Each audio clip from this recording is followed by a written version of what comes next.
الحمد لله نحمده ونستعينه ونستغفره ونعوذ بالله من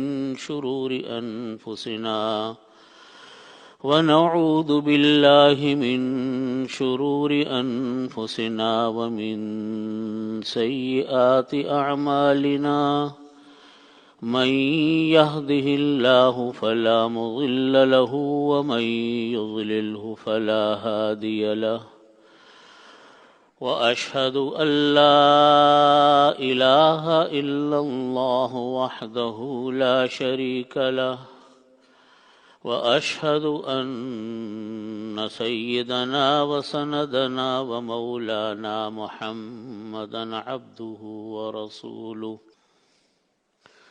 وقال الله تعالى في القرآن المجيد: وأما من خاف مقام ربه ونهى النفس عن الهوى فإن الجنة هي المأوى. صدق الله مولانا العظيم وصدق رسوله النبي الكريم ونحن على ذلك من الشاهدين والشاكرين والحمد لله رب العالمين. بزرگان محترم، حضرات علماء کرام، بزرگان دین، عزیز طلبہ اور ساتھیوں، قرآن پاک کی میں نے یہ آیت تلاوت کی جس میں اللہ رب العزت نے ارشاد فرمایا: وَأَمَّا مَنْ خَافَ مَقَامَ رَبِّهِ وَنَهَى النَّفْسَ عَنِ الْهَوَى. جو انسان کے اللہ کے سامنے کھڑا ہونے سے ڈر گیا، وَنَهَى النَّفْسَ عَنِ الْهَوَى، اور اپنے آپ کو اس انسان نے خواہشات سے روک لیا، نفسانی خواہشات سے روک لیا. نفسانی خواہشات جو انسانوں کو گناہوں پر ابھارتی، گناہوں پر آمادہ کرتی ہے. وَنَهَى النَّفْسَ عَنِ الْهَوَى، خواہشات سے اپنے آپ کو روک لیا. فَإِنَّ الْجَنَّةَ هِيَ الْمَأْوَى، تو فرمایا اللہ رب العزت نے کہ جنت اس کا ٹھکانہ ہے. کسی بزرگ نے فرمایا کہ دیکھو، انسان 2 قدم اٹھا لے، انسان 2 قدم اگر اٹھا لے تو اس انسان کا تیسرا قدم جو ہوگا وہ جنت میں ہوگا. پہلا قدم اللہ کا خوف دل میں پیدا کرنا، اس بات کا خیال دل میں آنا کہ اللہ مجھ کو دیکھ رہا ہے، مجھ کو اللہ کے سامنے کھڑا ہونا ہے، مجھ کو اللہ کے سامنے جواب دہ ہونا ہے. اس کا خوف آ گیا انسان کے دل میں، اور اس خوف کی بنیاد پر پھر وہ انسان اس بات سے پر آمادہ ہوا کہ اپنی خواہشات سے رک گیا، اللہ کے خوف کی وجہ سے رک گیا. دل چاہتا تھا یہ گناہ کر لوں، دل چاہتا تھا وہ گناہ کر لوں، لیکن جب یہ خیال آیا کہ مجھ کو اللہ کے سامنے کھڑا ہونا ہے، اللہ کے سامنے جواب دہ ہونا ہے، تو وہ گناہوں سے رک گیا. یعنی گناہوں سے رکنا اللہ کے سامنے کھڑا ہونے کی وجہ سے ہوا، اللہ کے سامنے جواب دہ ہونے کے ڈر کی وجہ سے ہوا. تو فرمایا کہ جب یہ انسان کے دل میں یہ خوف پیدا ہو جائے تو پھر انسان کا ٹھکانہ جنت ہے. فَإِنَّ الْجَنَّةَ هِيَ الْمَأْوَى، پھر جنت اس کا ٹھکانہ. اور خوف کا مطلب یہ کہ آدمی کے دل میں یہ خیال رہے کہ مجھ کو بے شک اللہ معاف فرما دے، بے شک اللہ تعالیٰ میرے گناہوں کی لغزش فرما دے، لیکن مجھ کو کھڑا تو ہونا ہے نا اللہ کے سامنے، بتانا تو ہے مجھ کو اللہ تعالیٰ کے سامنے. تو یہی خیال کہ میں اپنے رب کے سامنے کھڑا ہوں گا، میں اپنے رب کے سامنے جواب دہ ہوں گا، اس خیال سے ہی وہ پانی پانی ہو رہا ہے، اس خیال سے ہی وہ پریشان ہو رہا ہے۔ تو اس فرمایا کہ جب یہ دل میں بات پیدا ہوتی ہے تو یہ در حقیقت ایک بہت بڑی بات ہے۔ یہ بالکل ایسا ہے جیسے کسی انسان کو اس بات کا ڈر ہو کہ اگر میں نے یہ گناہ کیا تو مجھے اپنے باپ کے سامنے کھڑا ہونا ہوگا، مجھے باپ کو بتانا ہوگا۔ بس اتنا خیال آ جائے نا کہ مجھ کو اپنے ماں کے سامنے، باپ کے سامنے اس جرم کے ساتھ حاضر ہونا ہے، تو انسان کا دل اس سے بالکل پریشان ہو جاتا ہے۔ بے شک وہ کوئی سزا نہ دیں، لیکن یہی بہت بڑی بات ہے کہ میں مجرم بن کے کھڑا ہوں گا۔ انسان کے اپنے بچے ہوتے ہیں، اولاد ہوتی ہے، آدمی کو یہ ڈر ہو کہ میں اپنے اولاد کے سامنے بھی کھڑا ہوں گا اس جرم کے ساتھ، تو میں اپنے بچوں کو کیا منہ دکھاؤں گا، اپنے چھوٹوں کو کیا دکھاؤں گا، اپنے بڑوں کو کیا دکھاؤں گا۔ جب یہ خیال انسان کے دل میں آئے تو فرمایا، اور اس کی وجہ سے انسان گناہوں سے رک جائے، فرمایا اس کا ٹھکانہ جنت ہے۔ کیونکہ دل میں اس بات کا خیال رہنا کہ میں گناہ کر رہا ہوں، اور گناہ سے رکنے کا ذریعہ صرف اور صرف اللہ کا خوف ہے اور کوئی دوسری چیز نہیں۔ یہ خوف جو ہے انسان کے دل میں، یہ انسان کو ہر چیز سے بچاتا ہے۔ یہ خوف ایسی چیز ہے، دنیا کا نظام اللہ نے اس طرح رکھا ہے کہ دنیا کا نظام ہی خوف پہ چل رہا ہے۔ آدمی ملازمت کرے، ملازمت کرتے وقت آدمی کے دل میں یہ خیال رہے کہ میں نے اگر کوتاہی کی، میرے سے غلطی ہوئی، میری ملازمت ہاتھ سے چلی جائے گی، اس کا خوف۔ کاروبار کر رہا ہے، اس کا خوف کہ میں نے اگر کوئی کوتاہی کی، کوئی غلطی کی تو میرا کاروبار میں مجھ کو نقصان ہوگا، کاروبار بھی جا سکتا ہے۔ طالب علم کے اندر اس بات کا خوف کہ مجھ کو امتحان دینا ہے، میں نے محنت نہیں کی تو میں پرچوں میں فیل ہو جاؤں گا۔ خلاصہ یہ کہ ہر میدان میں دنیا کے اصل چیز خوف ہوتی ہے۔ وہ خوف انسان کو بڑے بڑے کام کرواتا ہے۔ اسی طرح زندگی کا ایک امتحان ہے، زندگی دارالامتحان ہے جس کا ہمیں جواب دینا ہے اللہ کی بارگاہ میں۔ جب یہ زندگی میں جب خوف ہمارے دل میں ہوگا، اور خوف بھی رب ذوالجلال کا ہوگا، تو بڑے بڑے گناہوں سے انسان بچ سکتا ہے، بڑے بڑے گناہوں اور معصیتوں سے انسان رک سکتا ہے اس خوف کی وجہ سے۔ اور اگر خدا نہ خواستہ کوئی جرم سرزد ہو گیا، کوئی گناہ ہم سے ہو گیا، تو اللہ رب العزت کی ایسی مہربانی ہے، وہ اتنا غفور الرحیم ہے کہ اللہ رب العزت نے باوجود اس تمام تر خوف ہونے کے، اگر گناہ سرزد ہو گیا تو اس سے بھی پلٹنے کا راستہ رکھا۔ فرمایا کہ کریم علیہ الصلوۃ والسلام نے کہ التائب من الذنب کمن لا ذنب له، تم گناہوں سے توبہ کر لو۔ جب گناہوں سے توبہ ہو گئی، اللہ تعالیٰ دوبارہ پاک صاف فرما دیا۔ گناہوں سے بھی وہی پاک توبہ کرتا ہے جس انسان کے دل میں اللہ کا خوف ہوتا ہے۔ لیکن جب خدا نہ خواستہ یہ خوف رخصت ہو جائے، اور خدا نہ خواستہ جب دلوں سے یہ خوف اٹھ جائے انسان کے، پھر انسان بھیڑیا بن جاتا ہے، پھر بڑے سے بڑا گناہ کرنے لگ جاتا ہے۔ آج ہم دیکھیں ہمارے اپنے ملک میں کتنے ادارے قائم ہیں قانون نافذ کرنے والے، کتنے ادارے ہیں جو انسان کو جرائم سے روکنے کے لیے، اداروں کے اوپر ادارے، انسداد دہشت گردی، انسداد رشوت ستانی، پولیس کا محکمہ، فلانا محکمہ، فوج کا محکمہ، ایک سلسلہ ہے محکموں کے۔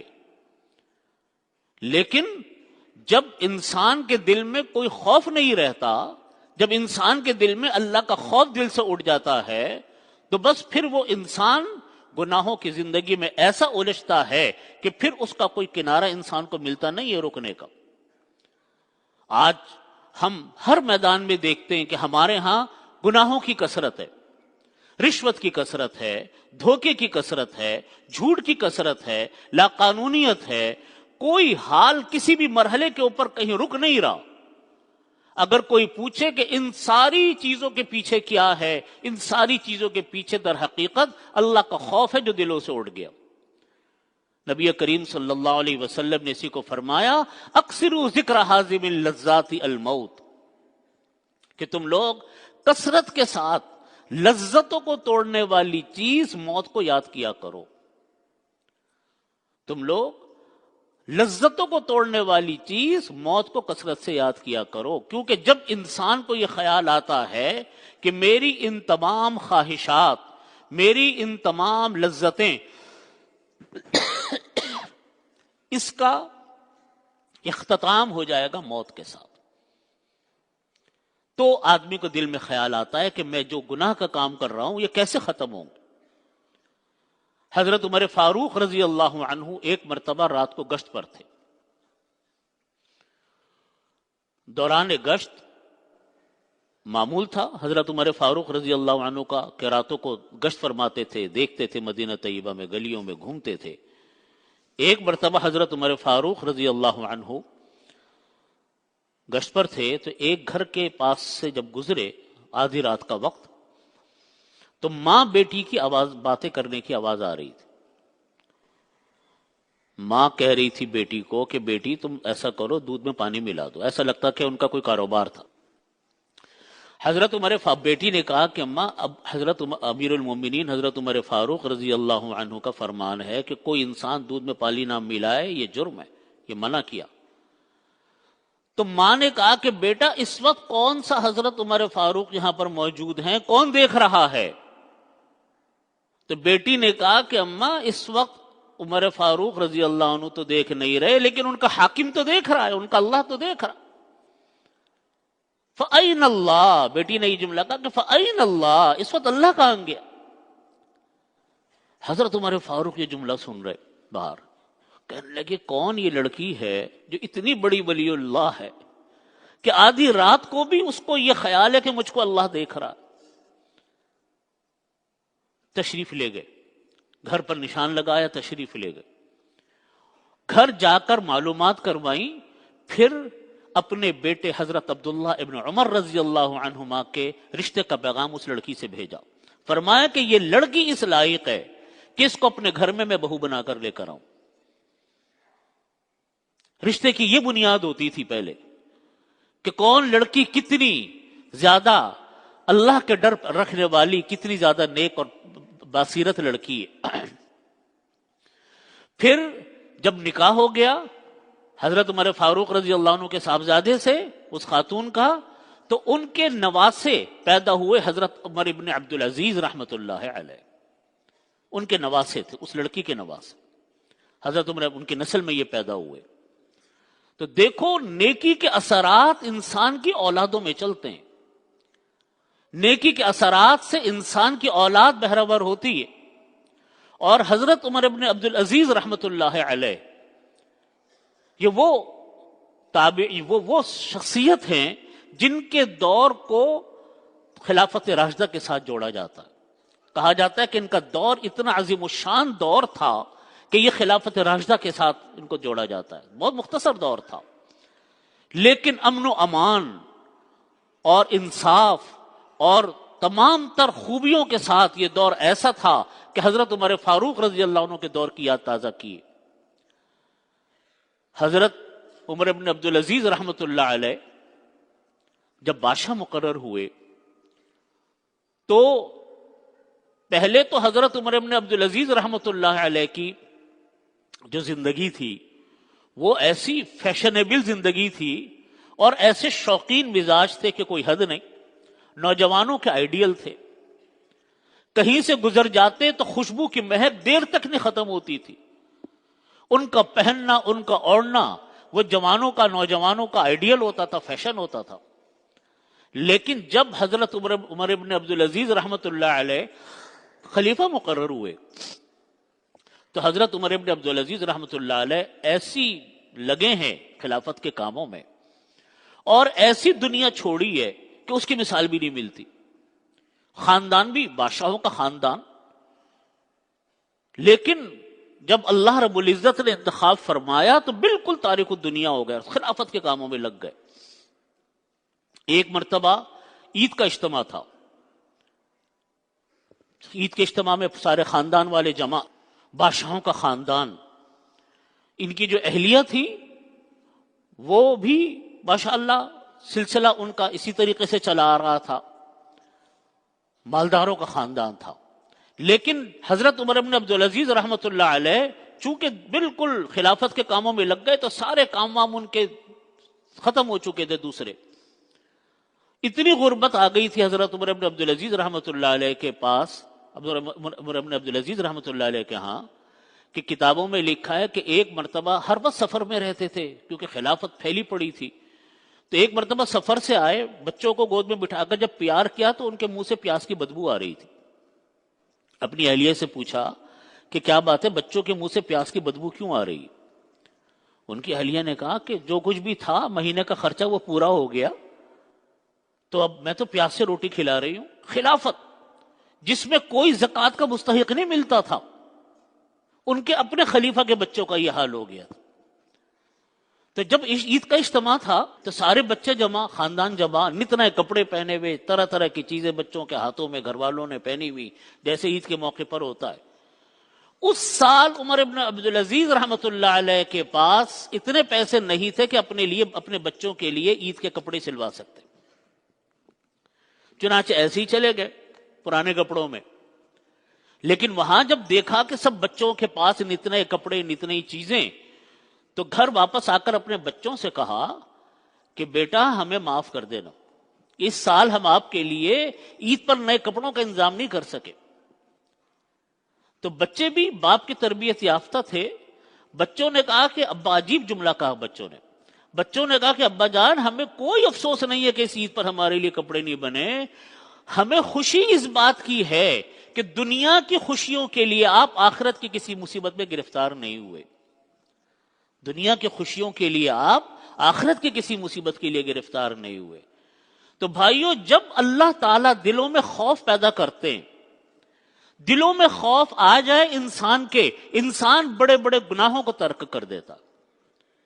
یہ جو آج ہمارے ہاں پورا ماحول ایک بن گیا جو ہمارے سامنے ہے، اس کی بنیاد میں آپ جا کر دیکھیں کتنے جرائم ہمارے معاشرے میں پھیلے پڑے، کتنے ادارے، عدالتوں سے لے کر کتنے ادارے قائم ہیں جرائم سے روکنے کے لیے، لیکن جرائم ہے کہ آسمان کے اوپر بڑھتے پہنچ رہے ہیں۔ بنیادی طور پر اگر آپ اس کا تجزیہ کریں تو اس کے پس پشت نظر آئے گا کہ اللہ کا خوف دلوں سے نکل گیا، موت کا خوف نکل گیا، اللہ کے سامنے کھڑا ہونے کا ڈر انسان کے دلوں سے نکل گیا۔ یہ جملہ تو یاد رہ گیا کہ اللہ غفور الرحیم ہے، اللہ غفور الرحیم یقیناً ہے، لیکن اس کا یہ مطلب نہیں ہے کہ اللہ تعالیٰ نے ہمیں اور آپ کو ہر قسم کی پابندیوں سے آزاد کر دیا۔ ہمارے اوپر پابندیاں ہیں، اور یہ خوف انسان کے دل میں کیسے پیدا ہوتا ہے؟ جب انسان اپنی آخرت کو اور اپنی موت کو یاد کرتا، جس کو نبی کریم صلی اللہ علیہ وسلم کی میں نے حدیث سنائی کہ آپ صلی اللہ علیہ وسلم نے فرمایا کہ اکثروا ذکر حازم اللذات الموت۔ جب یہ خوف آ جائے دل میں، انسان بڑے سے بڑے گناہ سے رک سکتا ہے۔ حضرت عمر فاروق رضی اللہ عنہ ایک مرتبہ سفر پہ جا رہے تھے، تو انہوں نے ایک بکری، اس زمانے میں عربوں کا رواج تھا کہ وہ دودھ جو جانوروں کے چرواہے ہوتے تھے دوسروں کو پلا دیا کرتے تھے، انہوں نے پلا دیا۔ پوچھا، مانگا حضرت عمر دیکھنے کے لیے کہ یہ آدمی کرتا کیا ہے، اس سے پوچھا مجھے دودھ دے دو گے؟ اس نے کہا نہیں، میں مالک کی اجازت کے بغیر نہیں دے سکتا۔ حضرت عمر فاروق رضی اللہ عنہ اس طرح کے امتحانات لیتے رہتے تھے لوگوں سے، تو اس نے کہا کہ میں مالک کی اجازت سے نہیں دے سکتا۔ تو آپ نے فرمایا کہ بھائی تم ایسا کرو، مالک کو کیا پتا چلے گا، کہ تم ایسا کرو کہ مجھ کو یہ تم بکری بیچ دو، میں سفر میں بکری کو ساتھ رکھ لوں گا، اور رہ گیا مالک تو اس کو کہہ دینا کہ بھیڑیا کھا گیا اس کو۔ تو یہ دیکھنے کے لیے کہ دیکھو کیا جواب دیتا ہے۔ تو اس نے کہا کہ میں اگر یہ کام کر لوں گا تو پھر میں اللہ کو کیا جواب دوں گا؟ پیسے تو ہو جائیں گے، مالک تو بیوقوف بن جائے گا، لیکن اللہ کو کیا جواب دوں گا؟ تو حضرت عمر فاروق رضی اللہ عنہ نے فرمایا کہ جب تک اس جیسا چرواہا موجود ہے، اس جیسا انسان موجود ہے، کوئی ظالم کسی کے اوپر ظلم نہیں کر سکتا۔ آج بھائیوں ہمارے دلوں سے اللہ کا خوف نکل رہا ہے، اس لیے کہ ہمارے گھروں سے تعلیم نکل رہی ہے، ہمارے گھروں سے اللہ اور اس کے رسول کا قال اللہ قال رسول نکل رہا ہے۔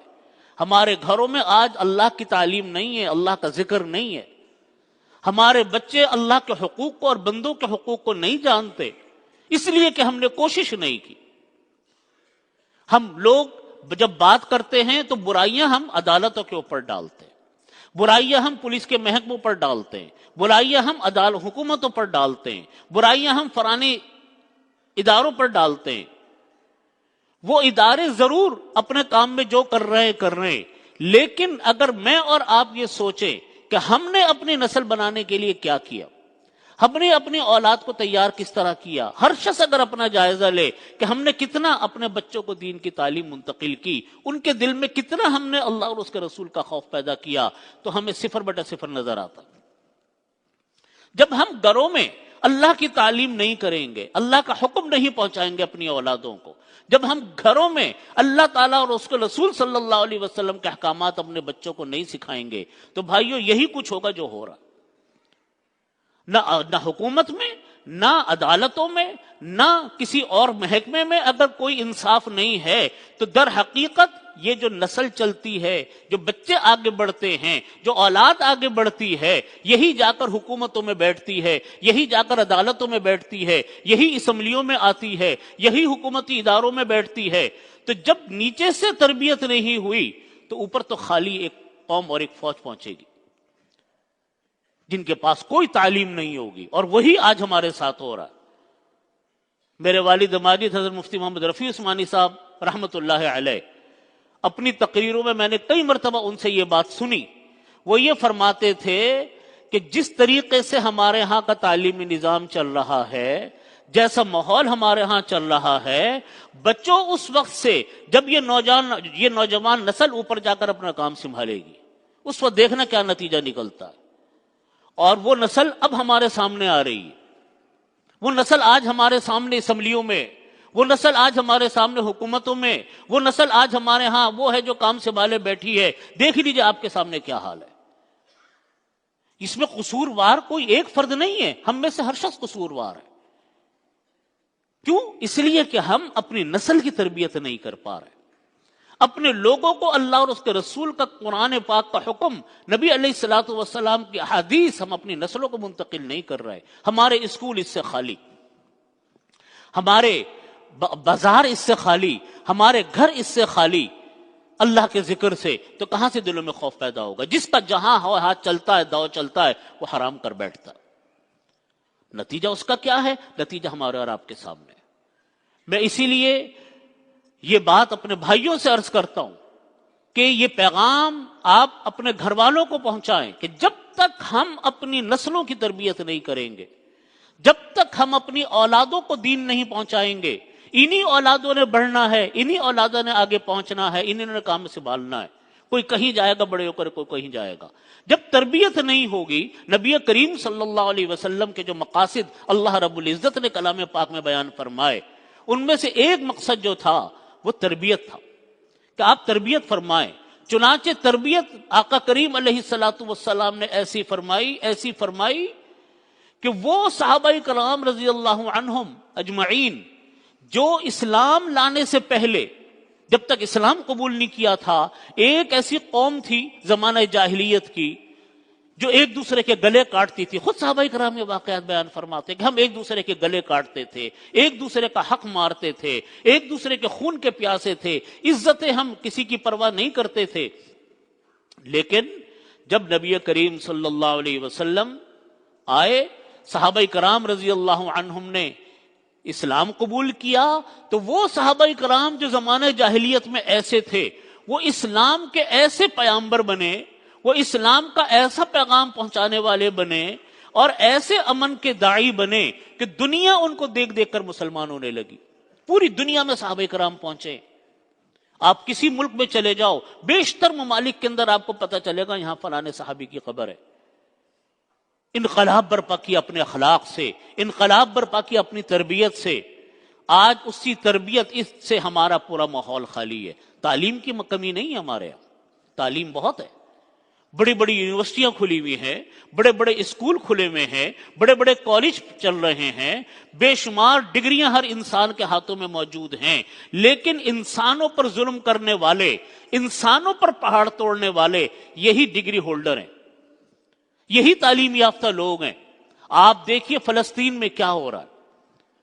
جو لوگ ظلم ڈھا رہے ہیں معصوم بچوں پر، معصوم عورتوں پر، معصوم لوگوں پر، وہ بڑے بڑے تعلیم یافتہ ہے، ان کے پاس ڈگریوں کی کمی نہیں ہے.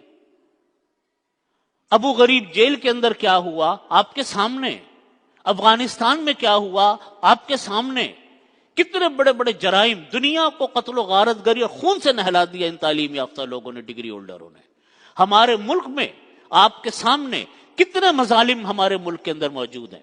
اسمبلیوں کے اندر کیا کچھ نہیں ہوتا. رشوت کہاں پہنچی ہوئی ہے کہ کیلکولیٹر فیل ہو جائیں آپ کے، اتنی بڑی رشوت ہے. غریبوں کے منہ سے نوالے چھین لیے گئے. قتل و غارت گری کا بازار عام ہے. نجی جیلوں سے بھرا پڑا ہے ہمارا معاشرہ، جو ایک ایک آدمی نے اپنی اپنی نجی جیلیں بنائی ہوئی ہیں، سب تعلیم یافتہ. لیکن اگر آپ پیچھے جا کر دیکھو، آپ اگر ہماری حکومت کو ہی لے لیں، ہمارے پاکستان کو لے لیں، ان کے پیچھے ظلم کرنے والے لوگ آپ کو سارے تعلیم یافتہ نظر آئیں گے، سارے ڈگری ہولڈر نظر آئیں گے. وجہ کیا ہے؟ وجہ یہ کہ تربیت کی کمی اور اللہ کے خوف کی کمی. یہ ہے فرق بنیادی. اگر تربیت ہوتی، تربیت میں ہم کہتے ہیں کہ جو حکومت فلانا نہیں کر رہی. میں آپ سے عرض کرتا ہوں کہ تربیت کا فقدان، کوئی مجرم اگر مجرم ہے، کوئی رشوت خور اگر رشوت خوری کر رہا ہے، کوئی انسان کسی عہدے پر بیٹھ کر وہ رشوت ستانی کر رہا ہے، کرپشن کر رہا ہے، اس کے ذمہ دار اس کے ماں باپ بھی ہیں، اس کے ذمہ دار اس کے اساتذہ کرام بھی ہیں کہ انہوں نے ایک ایسی نسل تیار کر کے اوپر بھیجی جو کہ آج طرح طرح کے جرائم کا شکار ہے. ان کے دل میں خدا کا خوف پیدا نہیں ہوا تو کیوں نہیں ہوا؟ ان کو ماں باپ نے کیوں یہ تعلیم نہیں دی کہ وہ اپنے بچوں کو سکھاتے کہ یہ چیز حرام ہے؟ یہ تعلیم ہم نہیں دے سکے. نتیجہ کیا ہے کہ جرم، کہ پورا ملک، پورا معاشرہ، پورا ماحول یہ جرائم کی آماجگاہ بن گیا. اس میں در حقیقت قصور ہم سب کا ہے. اللہ رب العزت ہمیں اس کے اوپر عمل کی توفیق عطا فرمائے اور ہمارے دلوں میں اللہ تعالیٰ اپنا خوف پیدا فرمائے، اس پر عمل کی توفیق عطا فرمائے. وآخر دعوانا الحمدللہ رب العالمین. اللهم صل على محمد وعلى آل محمد كما صليت على إبراهيم وعلى آل إبراهيم إنك حميد مجيد. ربنا آتنا في الدنيا حسنة وفي الآخرة حسنة وقنا عذاب النار. ربنا آتنا في الدنيا حسنة وفي الآخرة حسنة وقنا عذاب النار. ربنا ظلمنا أنفسنا وإن لم تغفر لنا وترحمنا لنكونن من الخاسرين. ربنا هب لنا من أزواجنا وذرياتنا قرة أعين واجعلنا للمتقين إماما. ربنا لا تزغ قلوبنا بعد إذ هديتنا وهب لدنك ورحمة إنك أنت الوهاب.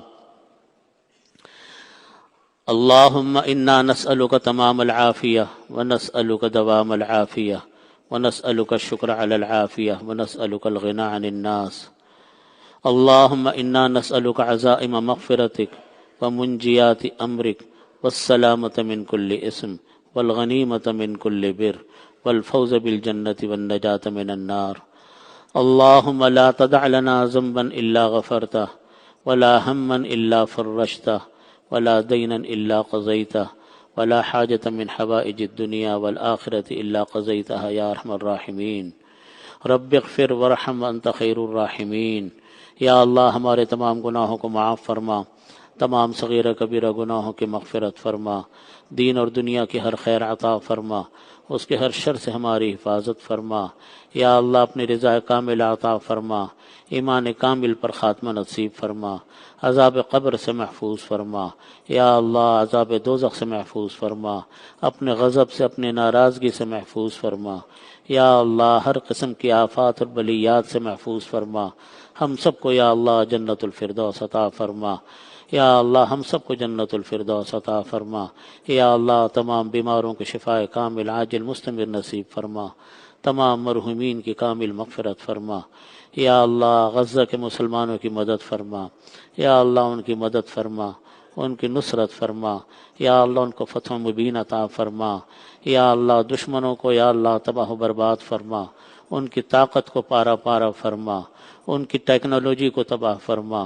یا رب کریم، یا رب کریم، مسلمانوں کو عزت عطا فرما، آزادی اور شوکت عطا فرما، قوت عطا فرما، طاقت عطا فرما۔ یا اللہ پاکستان کی حفاظت فرما۔ یا اللہ پاکستان بے شمار مسائل کا شکار، بے شمار بحرانوں کا شکار ہے، یا اللہ اس کی مدد فرما۔ عادل حکمران عطا فرما، کرپٹ لوگوں سے، غداروں سے، ملک کو لوٹنے والوں سے ہمارے ملک کی حفاظت فرما۔ یا اللہ ہمارے ملک کی حفاظت فرما۔ اللہم صلی علی محمد وعلی آل محمد کما صلی